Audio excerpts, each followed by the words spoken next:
The Apache Scouts, the shadow army of the American frontier.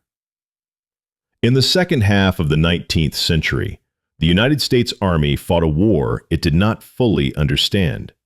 It was not a war of great battles or clear front lines. It was a war of distance, exhaustion, and land that punished every mistake. The American Southwest was unforgiving. Deserts stretched for hundreds of miles. Mountains broke formations and swallowed sound. Water was often more valuable than ammunition.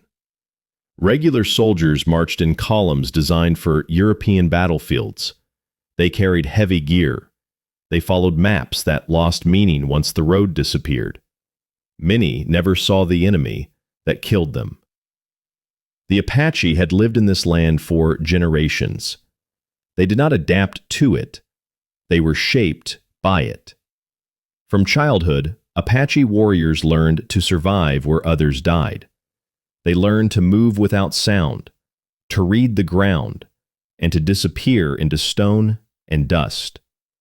A broken twig, a shifted pebble, a disturbed patch of sand told a story to Apache eyes. They did not need maps. The land itself guided them.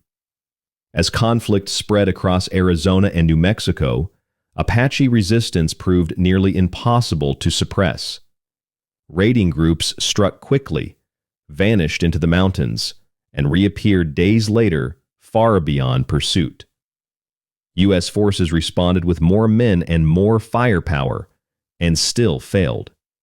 The land favored the Apache. After years of frustration, the U.S. Army made a decision that would redefine the war. Instead of fighting Apache resistance only with soldiers, it would fight with Apache knowledge. Thus began the creation of the Apache Scouts. Starting in the 1860s, Apache men were recruited into U.S. Army service and attached to frontier posts across the Southwest. They received uniforms, wages, rations, and military status.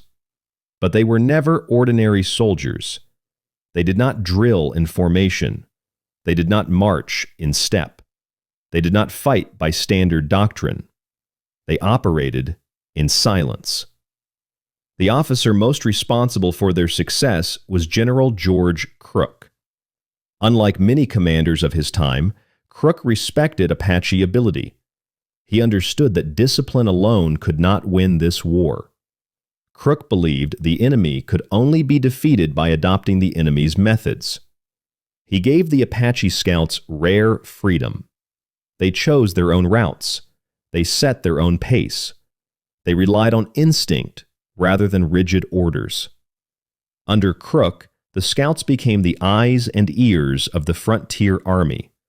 They moved ahead of the main force, sometimes days in advance. They located hidden trails and water sources. They tracked enemy groups across terrain that erased all signs to untrained eyes. A single footprint was enough. Its depth revealed weight. Its spacing revealed speed. Its sharpness revealed time. From details others missed, the Scouts reconstructed entire movements. They traveled without fires at night. They rested during the heat of day. They carried only what was necessary. They survived for days with minimal water, drawing from plants and hidden springs known only to them. When danger approached, they did not rush. They waited. Apache Scouts rarely sought open battle. Their role was to guide, isolate, and dismantle resistance before combat became unavoidable. They detected ambushes before they formed. They led cavalry safely through hostile territory. They redirected columns away from traps and toward targets. Without the Scouts, U.S. units moved blindly. With them, the war became controlled. The most painful part of their service was who they were often ordered to track. Other Apache, men from the same land, sometimes from neighboring bands. sometimes from shared ancestry. Apache society was not unified.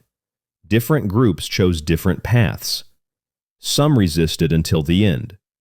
Others chose survival through cooperation. The Apache Scouts lived between those choices.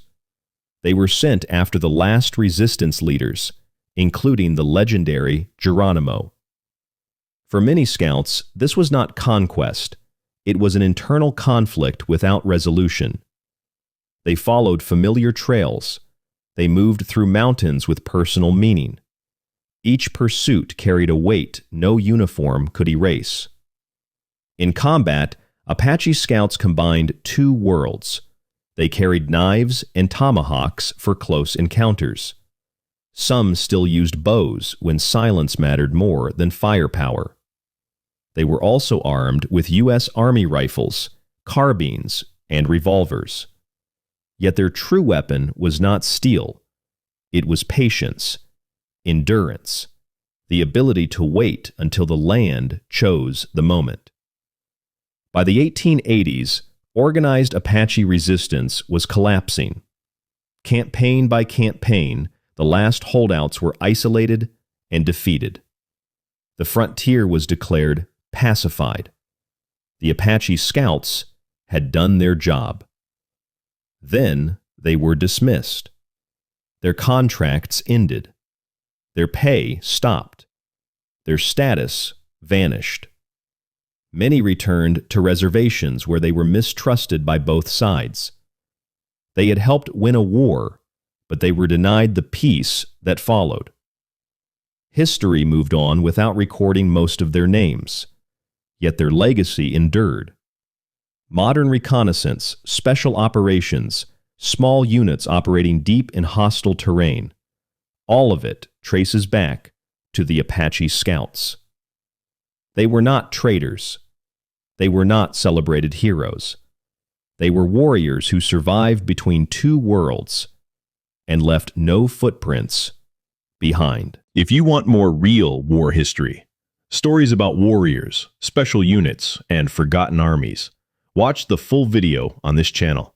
Subscribe and don't miss the next story.